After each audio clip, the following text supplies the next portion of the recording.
Hi welcome back to my mini blog. ಇವತ್ತು ಬೆಳಗ್ಗೆ ಎದ್ದು ಕಾಫಿ ಮಾಡಿ ಹಾಸಿಗೆ ಎಲ್ಲ ತೆಗೆದು ಹಾಸಿಗೆ ಎಲ್ಲ ಕ್ಲೀನ್ ಮಾಡಿ ದೋಸೆಗೆ ಅಂತ ರುಬ್ಬಿದ್ದೆ. ದೋಸೆ ಮಾಡೋಣ ತಿಂಡಿಗೆ ಅಂತ ಸ್ವಲ್ಪ ಉಪ್ಪು ಹಾಕಿ ನೆನೆಲಿಕ್ಕೆ ಬಿಟ್ಟು ಚಟ್ನಿ ಮಾಡಲಿಕ್ಕೆ ಅಂತ ಟೊಮೊಟೊನೆಲ್ಲ ಹೆಚ್ಚಿ ಫ್ರೈ ಮಾಡಿಕೊಂಡು ರುಬ್ಬಿ ಟೊಮೊಟೊ ಚಟ್ನಿನ ಮಾಡಿ ಹಾಗೆ ದೋಸೆ ಮಾಡೋಣ ಅಂತ ದೋಸೆನ ಹಾಕ್ತಾಯಿದ್ದೆ.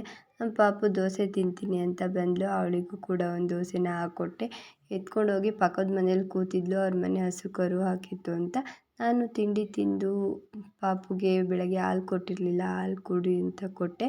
ಇನ್ನು ದೋಸೆ ತಿಂದಿರಲಿಲ್ಲ ಅವಳು, ನೀರು ಕೂಡ ಬಿಟ್ಟಿದ್ರು. ಕ್ಯಾನೆಲ್ಲ ತೊಳೆದು ನೀರೆಲ್ಲ ಹಿಡಿದು ಪಾಪುಗೆ ತಿಂಡಿನ ತಿನ್ನಿಸಿ ನಮ್ಮ ಮನೇಲಿ ಇವತ್ತು ಹೊಸ ಎತ್ತುಗಳನ್ನ ತಂದಿದ್ರು. ಈ ಸಲ 3 ಎತ್ತುನ ನಮ್ಮ ಮನೆಗೆ ತಂದಂಗಾಯಿತು, 3 ಜೊತೆ.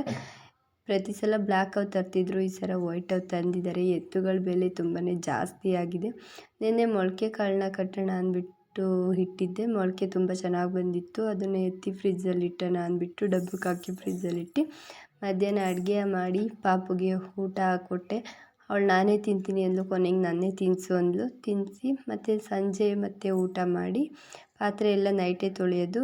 ಆಮೇಲೆ ನಂತರ ನನಗೋಸ್ಕರ ನಮ್ಮ ನಾಯಿ ಮರಿಗಳೆಲ್ಲ ಕಾಯ್ತಾಯಿದ್ದು ಊಟ ತರ್ತಾಳೆ ಅಂತ. ನಾಯಿ ಮರಿಗೆ ಊಟ ಹಾಕಿ ಈ ದಿನನ ಕಂಪ್ಲೀಟ್ ಮಾಡಿದೆ. Thank you for watching. Next ನನ್ನ ಯೂಟ್ಯೂಬ್ ಚಾನಲನ್ನು ಸಬ್ಸ್ಕ್ರೈಬ್ ಮಾಡಿ.